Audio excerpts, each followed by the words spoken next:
the cool check-in. Together with Jalen Jacoby, what is it that we do? We give the people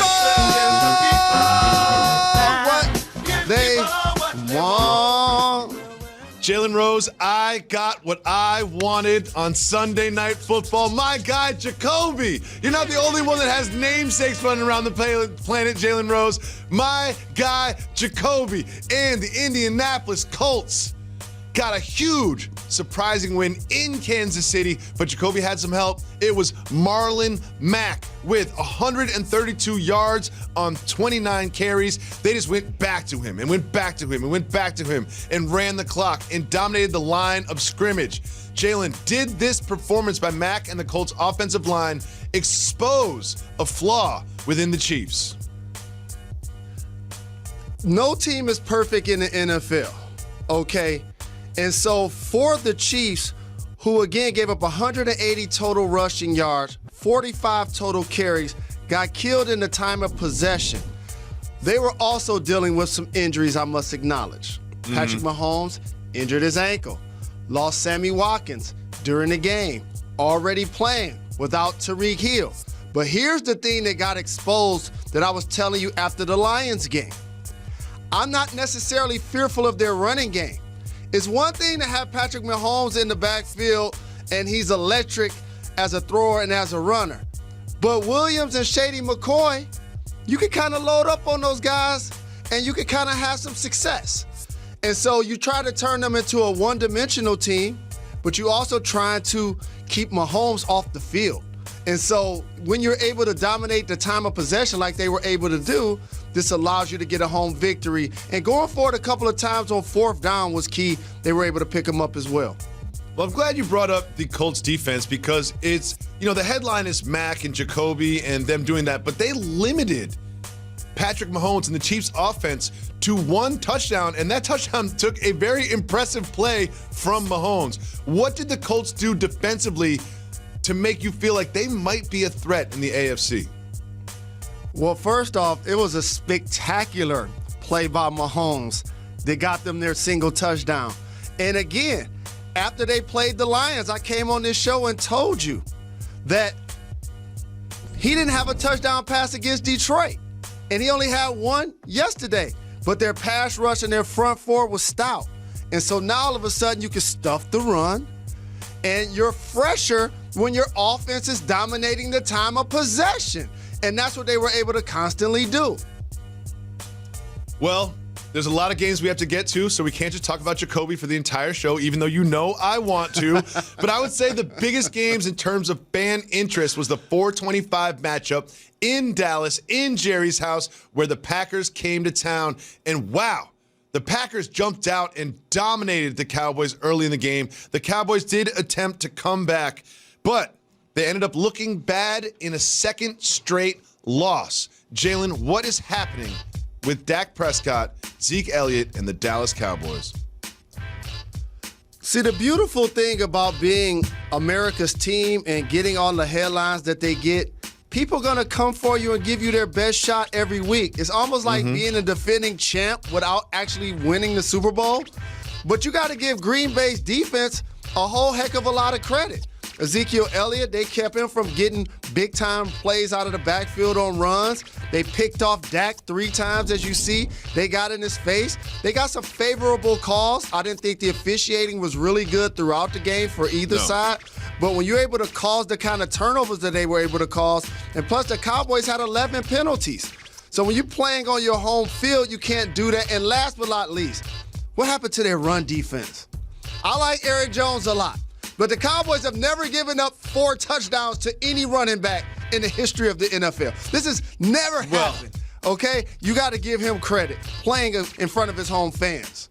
Well, here's what happened is Marlon Mack went off for the Colts, and Aaron Jones, as you mentioned, went absolutely off for the Packers. And these are not those first-round fantasy picks. You know what I mean? Like, this is not the Ezekiel Elliott's and the Le'Veon Bells and the Christian McCaffreys, but they're performing. What was it about Aaron Jones, especially that wave, that made you look forward at the Packers offense and say maybe it's not just Aaron Rodgers that they can rely on? I'm going to have to hug you on your fantasy football advice. You definitely take both of those guys this season in the first round. okay? They were projected to be really 3-down backs in both of their situations. But Dallas took care of a couple of people defensively. DeMarcus Lawrence, he was quiet. My namesake defensively, he was quiet. And so you got to give the offensive line a lot of credit. They pushed Dallas around the entire game. Yep, I didn't mean they weren't supposed to be the first pick. I misspoke. Moving on, though, Jalen, the news of the day, as it always seems to be, and I don't know why it's like this. You'll never believe this. Jay Gruden got fired. What? You mean Jay Gruden got fired?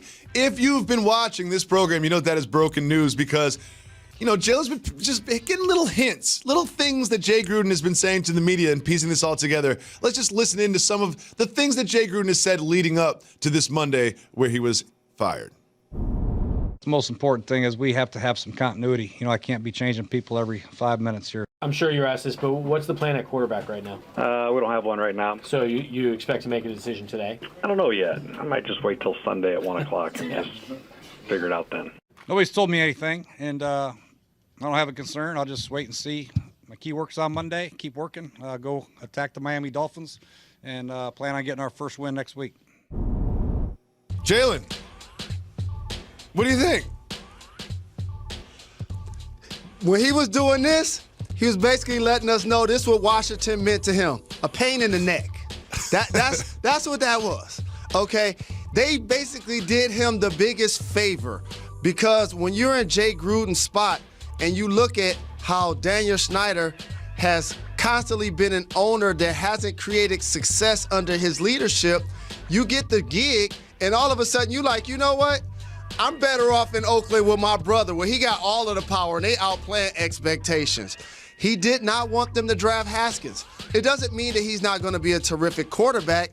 It just shows you that there's an impasse at the top versus what's happening on the sideline. And you and I both know we've been in and around sports so very long. When those entities aren't in lock and step, ownership, management, and coaching, that's not a recipe for success. You got people putting out old viral videos of him and living his best life away from the field. And so he couldn't wait to get fired. Jacoby, he said, if my key works on Monday, works on Monday. Wait, I remember a certain coach in the same division using that exact same line, and then, wait, they got fired too. Oh, my bad. Whenever you use the key card line, you basically know that at one point during that season, the key card's not going to work. No one has ever come back from the key card line. Never once in the history of the NFL. Well, obviously, Jay Gruden and the Redskins losing and then firing their head coach is the lead story, but everyone's sleeping. There was another side to this game, too. The New England Patriots, after a very curious, slow start on both sides of the ball, the Patriots put it together, dominated 33-7. And here's what's up next for the Patriots. They play the New York Giants. All right, not exactly, a championship contender. Then they play the Jets. Are the Patriots soon going to be the only undefeated team in football? Absolutely. And it's because of their defense. And their secondary, I keep telling you, I told you to start this year, they got the best secondary in the league. Okay, now it's, I guess, easy to look good against Washington, a team that's winless and still trying to figure out what they're going to do at the quarterback spot. And Tom Brady can almost be a manager in those situations, but nobody has to really put up big numbers. Sonny Michel got close to 100 yards. Julian Edelman does what he normally does, but they're just consistently good in every phase. They are. It was for those that watched this game, I watched this game, it was a very curious start for the Patriots. They started out very slow, but over time, they ended up doing what they do, especially in the second half. Now, the Vikings, they made pretty light work of my guy, Danny Dimes, and the New York Giants. But what was most notable about this game was Kirk Cousins finding Adam Thielen. Remember, they went back and forth a little bit in the press last week. It seemed like they made a point to find Thielen. They hit him a bunch of times. Stephon Diggs, who missed practice last week, said he was sick. Curious about that. He only caught the ball 3 times, and after the game, he spoke with friend of the show, Josina Anderson, about his desire to stay in Minnesota, and here is what Diggs had to say. Do you want to be in Minnesota? Yeah, I want to be in Minnesota. Jalen, what's up with the wink? Why you got a wink like that, Stephon? What does the wink mean, Jalen Rose? What does the wink mean? Well, he's still under contract, a big one that has a multi-million dollars of guarantees on it. He got fined $200,000 this week. This was the fourth game that he hasn't caught over 4 balls. So he's unhappy with his role there. And they've changed their philosophy this year because they want to get Dalvin Cook, who had dealt with injuries in the past, a lot more involved in not only the run game, where he's a beast, but also in the pass game where he was terrific and could consistently beat people out of the backfield, catching the ball up the field. So Thielen was the guy. He was getting open. He got a couple of touchdowns. But this also is about Kirk Cousins because this shows the character that you need to have to play that position. You have a disgruntled wide receiver with the team. Are you going to now try to force feed him the ball or stay within what you do in order to be successful? And Kirk Cousins has the best game of the season. Yeah, Kirk Cousins is like, you know what? I'm going to take care of Adam this week. Maybe it's your turn next week, Stephon, but I'm taking care of Adam this week. And also, I'm glad you mentioned Cook because with Thielen and Cook and Diggs, there's only so many times you can give everybody the ball. But Kirk Cousins had a great bounce back game, 22 of 27, and the Giants defense looked absolutely atrocious. Jalen Rose, the Lions did not lose this weekend, and Michigan did something that I did not see coming. Won a football game. We'll get Jalen Rose on Michigan football